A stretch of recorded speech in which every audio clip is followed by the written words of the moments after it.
Imagina un hombre que vio la belleza de Dios en cada hoja, en cada estrella, en cada pensamiento profundo. Un maestro que enseñó no solo con palabras, sino con el ejemplo de la humildad y el amor al Creador. En esta película sobre la vida de San Alberto Magno, conocerás la historia de un santo que unió ciencia y fe, razón y oración, estudio y servicio. Un hombre que incluso ante los mayores desafíos y responsabilidades permaneció pequeño a los ojos del mundo y gigante a los ojos de Dios. Quédate hasta el final, porque serás invitado a rezar conmigo una oración poderosa pidiendo la intercesión de San Alberto Magno para iluminar tus caminos, fortalecer tu fe y traer discernimiento y paz a tu corazón. No te pierdas este momento especial. Vamos a comenzar. En la tranquila ciudad de Lauingen, en Baviera, alrededor del año 1200, el cielo parecía siempre más cercano a la tierra. En una casa noble, entre columnas de piedra y jardines bien cuidados, nació Alberto, el hijo que sus padres jamás imaginarían ver conocido más allá de las murallas de la ciudad. Desde pequeño, Alberto era diferente. Mientras otros niños corrían por los campos o se perdían en juegos simples, él se encantaba con el vuelo de los pájaros, el reflejo de la luz en el agua y el movimiento silencioso de las nubes. Su madre, mujer de fe profunda, muchas veces lo encontraba solo, sentado bajo la sombra de los árboles, observando el mundo con ojos atentos y una leve sonrisa en el rostro, como si estuviera escuchando secretos susurrados por la propia creación. Su sensibilidad no era solo curiosidad, era reverencia. Había, desde el principio, una búsqueda silenciosa por algo mayor. Sus primeros años de estudio fueron conducidos en casa, con maestros elegidos por la familia. Aprendió latín rápidamente y antes de cumplir 10 años, leía e interpretaba textos de las Sagradas Escrituras con una madurez que impresionaba incluso a los más experimentados sacerdotes de la región. Pero no eran solo los libros lo que lo fascinaba. Pasaba horas desarmando pequeños objetos, estudiando plantas y observando insectos. Todo tenía un propósito, todo llevaba la marca del Creador, y eso lo llenaba de asombro. Cierta noche, una fuerte tormenta cayó sobre Lauingen. Rayos cruzaban el cielo y el sonido de los truenos hacía temblar las ventanas de la casa. Mientras la familia se recogía en oración y miedo, Alberto fue hasta la ventana y con los ojos brillando, murmuró: «El poder de Dios también habla en el trueno». Su madre, emocionada, se acercó y colocando la mano sobre el hombro del hijo, se dio cuenta de que estaba ante alguien que veía más allá de lo común. A medida que crecía, la inquietud espiritual también aumentaba. A los 15 años, durante una misa en la pequeña iglesia de la ciudad, escuchó el evangelio del llamado de los discípulos y sintió arder su corazón. Comenzó a rezar intensamente, pidiendo a Dios que le mostrara el camino. Entre las paredes de su habitación, a la luz titilante de las velas, hacía largas oraciones y escribía pequeños textos en latín, intentando comprender los misterios divinos. Pero no todos comprendían a este niño tan diferente. Entre risas y comentarios maliciosos de algunos compañeros, Alberto tuvo que aprender pronto a lidiar con la incomprensión. Aún así, se mantenía tranquilo, respondiendo con humildad y muchas veces ayudando a esos mismos compañeros en las lecciones más difíciles. A los 20 años, después de un sueño en el que vio a Nuestra Señora señalando una larga y iluminada carretera, tomó la decisión que cambiaría el rumbo de su vida. Comunicó a la familia que deseaba dejar la casa e ingresar a la Orden Dominicana, que en ese momento ya crecía con fuerza por Europa. Su madre lloró, pero no de tristeza. Había en ella la certeza de que su hijo seguía el camino que Dios había trazado. Su padre, aunque renuente, respetó la decisión, reconociendo la vocación sincera del hijo. En la despedida, antes de atravesar las puertas de la ciudad, su madre le entregó un pequeño crucifijo de madera y dijo: «Que Cristo sea siempre tu luz y tu razón». Alberto apretó el crucifijo contra su pecho, miró una última vez el paisaje de su infancia y partió, no solo hacia un destino geográfico, sino hacia un destino eterno. El camino hasta la entrada en la orden dominicana no fue simple.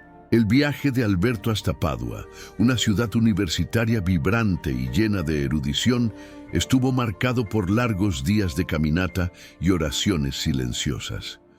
Cuando llegó a las puertas del convento dominicano, no traía consigo riqueza material, solo un saco simple con pocas vestimentas, el crucifijo de su madre y una determinación serena. Al ser recibido por los frailes, los impresionó por su humildad y la mirada serena que transmitía una fe madura. Allí, entre paredes austeras y pasillos perfumados de incienso y cera derretida, Alberto comenzó a moldear su alma de forma definitiva. El día comenzaba antes del amanecer. Las campanas llamaban a la oración de las maitines, y el joven Alberto, aunque exhausto, siempre se levantaba con una sonrisa discreta. Había algo en la disciplina rígida que no lo cansaba, sino que lo fortalecía. El estudio era intenso. Filosofía, teología, lógica, gramática. Pero lo que realmente fascinaba a Alberto era la manera en que, en cada tema estudiado, lograba encontrar vestigios de la presencia de Dios. Fue en Padua donde tuvo el primer contacto con las obras de Aristóteles, traducidas recientemente del griego al latín. Para muchos, eran textos difíciles e incluso peligrosos. Para Alberto, eran una clave.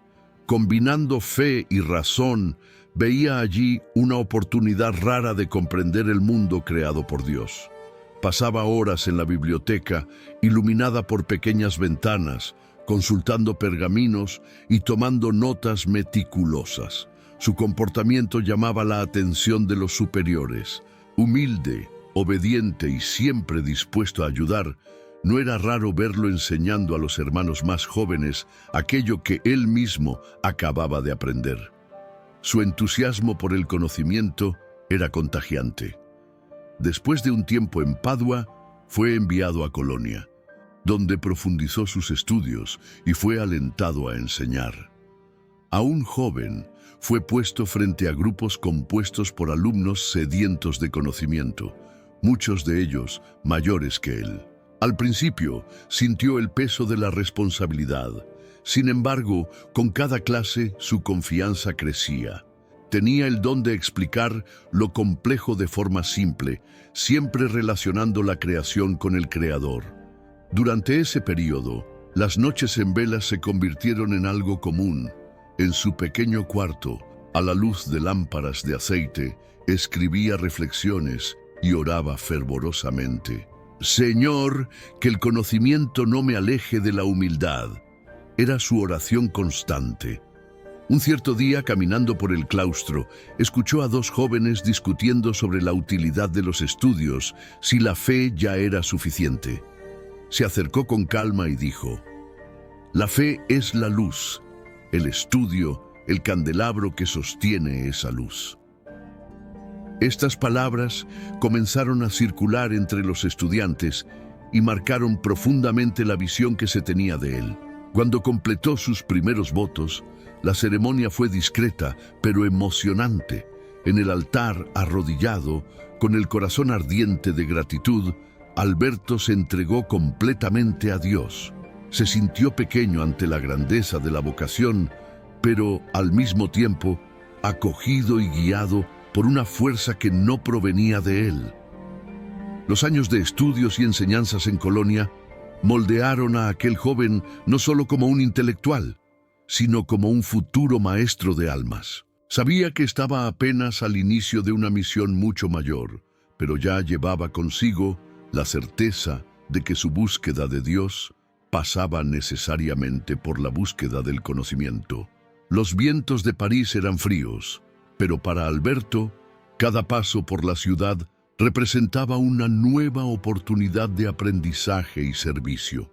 Al ser enviado a enseñar en la Universidad de París, la más prestigiosa de la cristiandad, sabía que enfrentaría inmensos desafíos, pero estaba listo.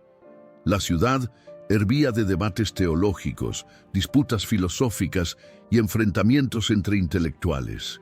Era un terreno fértil, pero también peligroso. En medio de corrientes de pensamiento a menudo conflictivas, Alberto trajo serenidad y firmeza. Sus clases rápidamente se hicieron famosas. Jóvenes estudiantes llenaban las salas para escuchar a aquel dominicano de habla calmada, pero profunda. No había arrogancia en sus palabras, solo deseo de compartir. Tenía la habilidad única de tomar las cuestiones más abstractas y ponerlas al alcance del entendimiento más simple, utilizando comparaciones de la naturaleza, relatos de la vida cotidiana e imágenes que tocaban el corazón. Era posible verlo, después de las clases, caminando lentamente por el patio de la universidad, rodeado de alumnos ansiosos que le hacían preguntas. Y él respondía pacientemente, sin prisa, como un padre educa a sus hijos.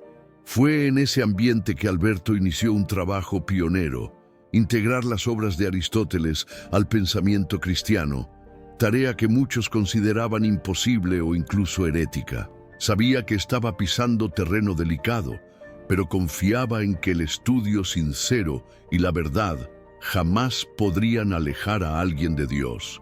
Por el contrario, solo podrían conducirlo más cerca de él. Durante los meses que se convirtieron en años, Alberto comenzó a escribir sus propias obras. Cada tratado era elaborado con meticulosidad. Se sentaba en su escritorio de madera simple, rodeado de pergaminos, pluma en mano, sumido en silencio y oración antes de cada escritura. Muchas veces sentía la mano temblar de cansancio, pero el deseo de registrar lo que comprendía superaba cualquier dolor físico. Hacia 1240, ya reconocido como uno de los grandes maestros de su época, Alberto comenzó a ser consultado por obispos, cardenales e incluso por el Papa. Su opinión era respetada, pero nunca se dejó llevar por el orgullo. Cuando lo llamaban Magno, él solo sonreía y respondía: «Grande es Dios, yo soy pequeño sirviente». El reconocimiento también trajo desafíos. Los debates públicos se volvieron frecuentes. En una de esas ocasiones, enfrentó a un grupo de profesores escépticos que cuestionaban la compatibilidad entre razón y fe. Alberto, con calma, expuso sus ideas durante horas, siempre citando las Escrituras, los padres de la Iglesia y la naturaleza creada por Dios como testimonios vivos de la unidad entre el intelecto y la fe. Al final, incluso sus adversarios no pudieron dejar de aplaudir. La tensión emocional de esos momentos era enorme. Alberto sabía que cualquier palabra mal colocada podría ser usada en su contra, pero también sabía que el Espíritu Santo lo guiaba. En las noches que precedían tales debates, se quedaba en oración frente al crucifijo, pidiendo sabiduría y humildad. Los años de enseñanza en París fueron también años de maduración espiritual. Ya no era solo el joven brillante y curioso. Se había convertido en un maestro, pero sobre todo en un hombre de oración, que comprendía el estudio como parte de la misión que Dios le había confiado. Antes de partir de París, fue homenajeado por sus alumnos y colegas, pero él rechazó elogios públicos, pidiendo solo una misa de acción de gracias. Y así, discretamente, se despidió de la ciudad que lo ayudó a moldear su vocación académica y espiritual. En medio de los pasillos concurridos de la Universidad de París, donde el olor a pergamino y cera ardía en las lámparas que iluminaban las salas, un joven silencioso, de semblante sereno y ojos profundos, llamó la atención de Alberto: Tomás de Aquino. En el primer encuentro, Tomás habló poco. Su presencia era casi imperceptible, pero Alberto, con su mirada atenta, percibió algo diferente en aquel joven de físico robusto y comportamiento tímido. Había en él una profundidad rara, una sed silenciosa de conocimiento y, sobre todo, de Dios. Las primeras clases fueron desafiantes para Tomás, no por la dificultad de los temas, que dominaba con sorprendente rapidez, sino por la timidez y el temor de exponer sus pensamientos. Era objeto de burlas entre sus compañeros, que lo apodaron Buey Mudo por su gran estatura y silencio constante.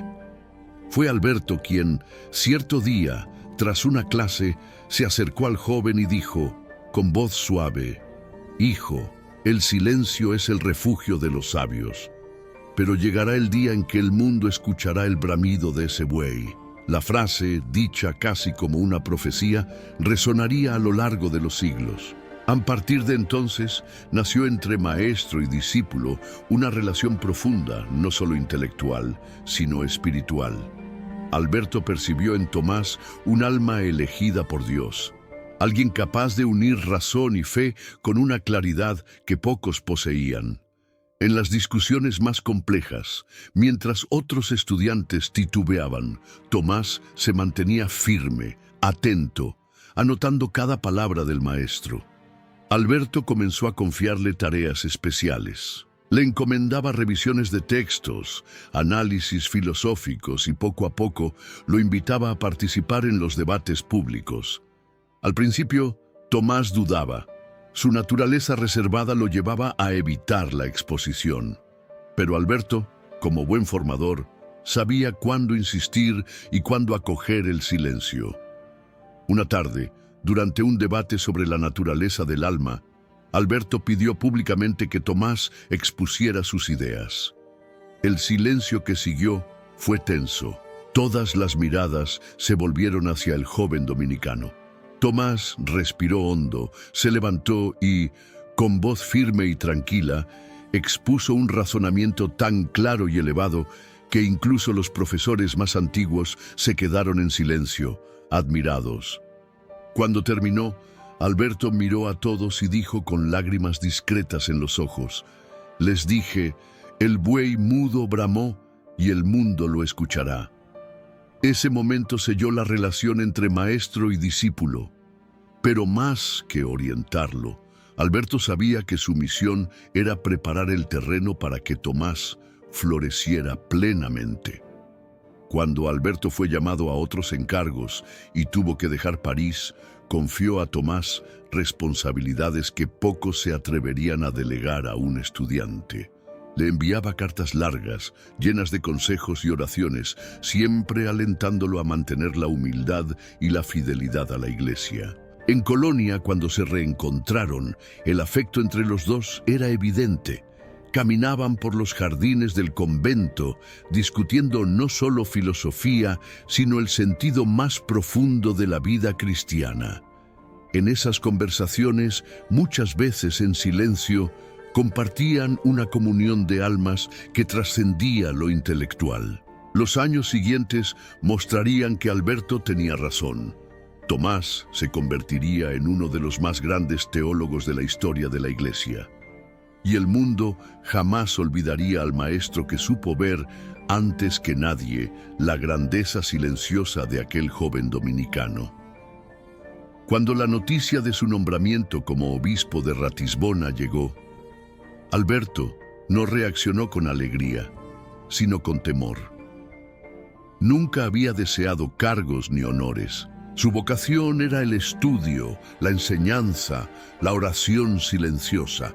Sin embargo, como hijo obediente de la Iglesia, aceptó la misión con humildad. Ratisbona, en ese momento, era una ciudad vibrante, pero también llena de conflictos políticos y tensiones religiosas. Alberto sabía que su llegada no sería fácil. Enfrentaría no solo cuestiones espirituales, sino también intrigas y desafíos administrativos. Al llegar a la ciudad, fue recibido con gran pompa. Sin embargo, rechazó lujos, prefiriendo habitar una casa modesta, lejos de los palacios episcopales. Mantenía el mismo hábito simple: la misma rutina de oración y estudio. El pueblo, inicialmente desconfiado de aquel profesor de París, pronto pasó a admirar su humildad. Los primeros meses estuvieron marcados por visitas constantes a los pobres, enfermos y encarcelados. En una fría noche, al enterarse de un hombre condenado y abandonado en prisión, Alberto descendió personalmente a las celdas, llevando pan, agua y palabras de consuelo. El carcelero, sorprendido, preguntó: «Señor obispo, ¿no tiene miedo?». Y él respondió: «No hay lugar donde Cristo no me preceda». Las misas celebradas por él eran simples, pero cargadas de fervor. Su homilía no era rebuscada. Hablaba al corazón, contaba historias de la naturaleza, ejemplos de la cotidianidad, siempre llevando al pueblo a comprender que Dios estaba en cada detalle de la vida. Sin embargo, los desafíos políticos pronto se mostraron intensos. Presiones de nobles y conflictos entre comerciantes ponían a Alberto frente a dilemas constantes. Su respuesta siempre era la misma: justicia y caridad. No temía enfrentar a poderosos cuando veía la injusticia. Cierta vez, en una audiencia con nobles locales que intentaban imponer condiciones abusivas a los trabajadores de la ciudad, Alberto se levantó con firmeza y, mirando a cada uno a los ojos, dijo: «Ningún poder terreno se sobrepone a la dignidad que Dios otorga a cada hombre». Sus palabras silenciaron la sala y se volvieron célebres. Sin embargo, tras años de intenso esfuerzo, Alberto se dio cuenta de que su salud comenzaba a flaquear. La administración diocesana, por más noble que fuera, no era su verdadera vocación. Entre lágrimas, escribió al Papa pidiendo dispensa del cargo. En su carta decía: «Señor, dejadme ser nuevamente un pequeño siervo, un aprendiz a los pies del Maestro». La dispensa fue concedida. Al anunciar su salida, el pueblo lloró. Hombres y mujeres humildes se arrodillaron en las calles, pidiendo su bendición. Alberto, conmovido, bendijo a cada uno a uno, sin prisa. Se retiró en silencio, pero no para descansar. Fue llamado a misiones diplomáticas, a resolver disputas entre reinos y a aconsejar a altos prelados. Incluso en esas tareas difíciles, su palabra siempre era conciliadora. Su fama de pacificador atravesaba fronteras. Cierta noche, en una misión en Italia, un joven caballero le preguntó: «Señor Alberto, ¿cómo encuentra paz en medio de tanto conflicto?». Y él respondió: «La paz no se encuentra, se cultiva con oración y entrega total a la voluntad de Dios». Después de ser dispensado de la función episcopal, Alberto regresó a Colonia, donde encontró nuevamente el silencio y la serenidad que su alma tanto ansiaba. En el convento, rodeado de libros, pergaminos y el suave sonido de las campanas, se dedicó intensamente a aquello que más amaba: el estudio, la escritura y la formación de nuevos hermanos dominicanos. Los días comenzaban antes del amanecer. Se despertaba con el canto de las matinas, se arrodillaba ante el altar y rezaba largamente. Luego se dirigía a su pequeña celda, donde pilas de pergaminos esperaban sus manos pacientes. Su habitación era simple: una cama estrecha, una mesa de madera y una pequeña lamparita. Sin embargo, allí, en medio de la simplicidad, nacían obras monumentales. Sus escritos abarcaban una vastedad impresionante de temas: teología, filosofía, astronomía, alquimia, botánica, zoología. Era como si su mente buscara, incansablemente, desentrañar todos los secretos de la creación. Cierta mañana, mientras observaba un pequeño insecto posado en su ventana, le dijo a un joven novicio: «Si entendiéramos el misterio de la creación de una sola hormiga, seríamos capaces de alabar a Dios por toda la eternidad». Esa visión encantaba a sus alumnos, que lo veían no solo como un sabio, sino como un hombre profundamente apasionado por la belleza de Dios revelada en todo. Pero para Alberto, cada descubrimiento científico era, sobre todo, una reverencia a la obra del Creador. Durante ese periodo, escribió sus comentarios sobre las obras de Aristóteles, convirtiéndose en el primer gran intérprete cristiano del filósofo griego. Su audacia al unir razón y fe generaba admiración, pero también críticas. Algunos decían que estaba yendo demasiado lejos, arriesgándose al intentar explicar los misterios divinos a través de la filosofía pagana. Alberto, sin embargo, se mantenía firme. Toda verdad, donde quiera que esté, viene de Dios. En 1274 fue llamado a participar en el Concilio de León, donde, ya anciano y con la salud debilitada, viajó largas distancias. Su cuerpo sentía el peso de los años, pero su mente continuaba aguda y su espíritu sereno. Allí reencontró a antiguos discípulos y participó activamente en los debates. Su presencia era símbolo de sabiduría y equilibrio. De regreso a Colonia, se dedicó a escribir una de sus últimas y más importantes obras, Summa Theologiae, donde unía todo lo que había aprendido a lo largo de su vida. Cada página era escrita con profunda oración, como si a cada palabra dialogara directamente con Dios. Los jóvenes dominicanos lo veían como un padre espiritual. Cierta noche, uno de ellos, inseguro ante la complejidad de los estudios, preguntó: «Padre Alberto, ¿y si no consigo entender todo?». Él sonrió dulcemente y respondió: «No es el entender lo que te salvará, hijo, sino el amor con que buscas entender». Los últimos años fueron marcados por un ritmo intenso de producción intelectual y una serenidad creciente. Sabía que el fin se acercaba, pero no había miedo. Pasaba largas horas en el jardín del convento, observando el cielo y el movimiento de las aves, y susurraba oraciones que más parecían poesía. El legado de Alberto ya era inmenso, pero él no buscaba glorias. En una carta a un antiguo alumno escribió: «Cuando todo esto termine, deseo solo ser recordado como alguien que buscó, en la pequeñez de la razón humana, tocar la grandeza del misterio divino». Los últimos años de vida de Alberto fueron un lento y hermoso atardecer. En Colonia, ya de edad avanzada, el vigor físico fue disminuyendo, pero su alma continuaba luminosa. Caminaba más despacio por los claustros del convento, muchas veces sostenido por jóvenes hermanos dominicanos que escuchaban con devoción sus últimas lecciones, no solo de ciencia y teología, sino de vida y fe. Poco a poco comenzó a despedirse del mundo material.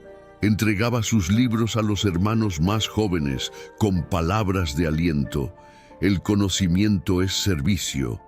No lo guarden para sí, compártanlo». En sus conversaciones diarias, hablaba más sobre humildad y confianza en Dios que sobre razonamientos filosóficos. Estaba claro que se preparaba para el gran encuentro.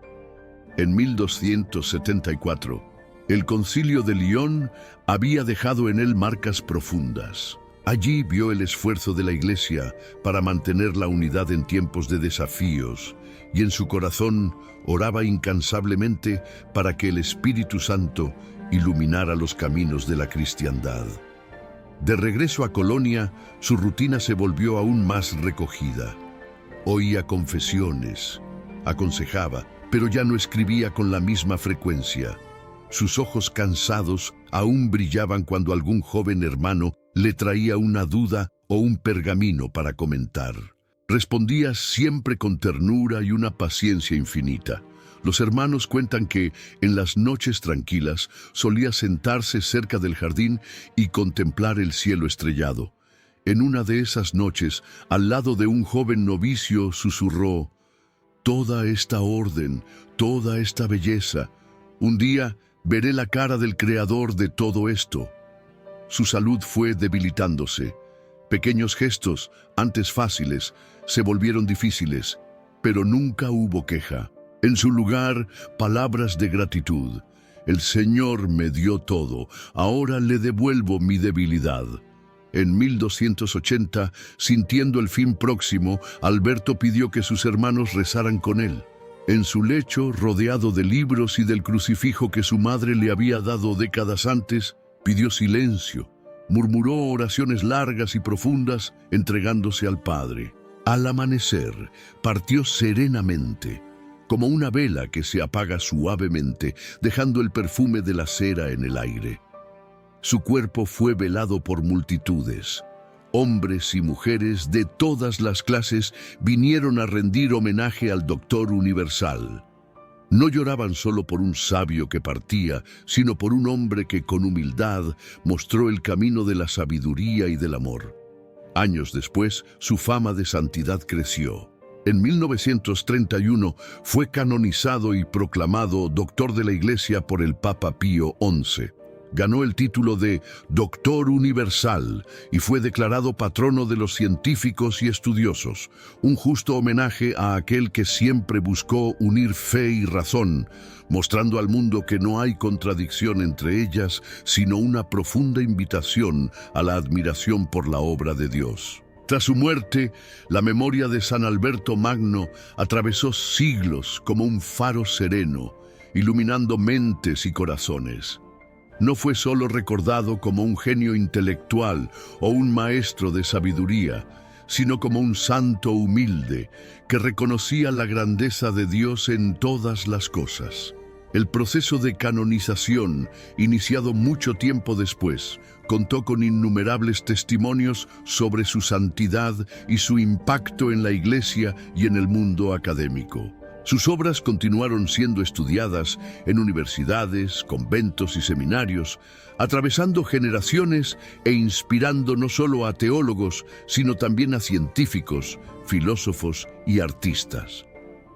En 1931, el Papa Pío XI oficializó el reconocimiento que la Iglesia y el pueblo ya le habían otorgado desde hace mucho tiempo. Declaró a San Alberto Magno como santo y doctor de la Iglesia, concediéndole el título de Doctor Universalis, Doctor Universal. La elección de este título no fue solo simbólica, representaba a aquel que abrazó todo el saber humano y lo entregó a Dios, como un verdadero acto de alabanza. En la misma ocasión, San Alberto fue proclamado patrón de los científicos y estudiosos, un convite para que el mundo académico nunca se apartara de la humildad y de la conciencia de que todo conocimiento proviene de Dios y debe ser utilizado para el bien común y la gloria divina. Hoy, su nombre está presente en escuelas, universidades, centros de investigación y parroquias esparcidas por el mundo. En cada altar que lo homenajea, flores simples y velas encendidas recuerdan al hombre que nunca buscó grandeza para sí, pero que la alcanzó precisamente por su pequeñez ante Dios. En tiempos en que la razón y la fe parecían estar en conflicto, San Alberto Magno mostró que ambas son hermanas, caminando lado a lado, ayudando al ser humano a elevarse hacia lo trascendente. Su vida permanece como testimonio de que ciencia y religión, lejos de oponerse, se complementan revelando cada una a su modo la cara amorosa del Creador. Y así, el nombre de Alberto, el niño curioso de Lauingen, se convirtió en símbolo de sabiduría y humildad, invitándonos, aún hoy, a contemplar el mundo con ojos de admiración y reverencia, como quien, al mirar una simple hoja, reconoce allí el toque delicado de Dios. Entonces, te invito ahora a un momento de profunda entrega, recogimiento y confianza. Cierra los ojos, respira lentamente y permite que cada palabra toque tu corazón. Señor Dios, que derramaste sobre San Alberto Magno la luz de la sabiduría y la humildad del verdadero siervo, me coloco ante ti pidiendo por su intercesión. San Alberto Magno, maestro de las ciencias y ejemplo de humildad, enséñame a buscar el conocimiento no para el orgullo, sino para el servicio. Que en cada descubrimiento de la vida sepa reconocer la mano amorosa de Dios, que cuida de cada detalle y guía cada camino. Ayúdame, oh Santo Doctor, a unir fe y razón en mi día a día, a confiar en el Señor incluso cuando mi mente no comprende los designios divinos. Que jamás permita que las dudas me alejen de la fe, sino que sean puertas a un entendimiento más profundo y un amor más puro. Intercede por mí en las horas de incertidumbre, cuando el cansancio y la confusión quieran desviar mi camino. Dame serenidad para aceptar lo que no puedo cambiar, valentía para enfrentar lo que necesita ser transformado y sabiduría para discernir entre uno y otro. Te pido, San Alberto, la bendición sobre mis estudios, mi trabajo, mi familia y mis decisiones. Que siempre busque la verdad, sin vanidad, sin prisa, sino con paciencia y confianza en la gracia de Dios. Oh glorioso San Alberto Magno, que viviste para enseñar y servir, envuélveme con tu protección. Líbrame de la arrogancia, del egoísmo y del orgullo intelectual. Enséñame a reconocer mi pequeñez y a exaltar siempre la grandeza del Señor en todo lo que hago. Por tu intercesión pido a Dios discernimiento en los momentos difíciles, humildad en los momentos de victoria y fe inquebrantable ante los desafíos. Que jamás me olvide de que todo don recibido es gracia y responsabilidad. San Alberto Magno, maestro de almas y guardián de la sabiduría, ruega por mí y por todos aquellos que hoy buscan sentido, claridad y paz. Que por tu oración seamos todos conducidos al corazón amoroso de Jesús, nuestra luz y nuestro camino. Amén.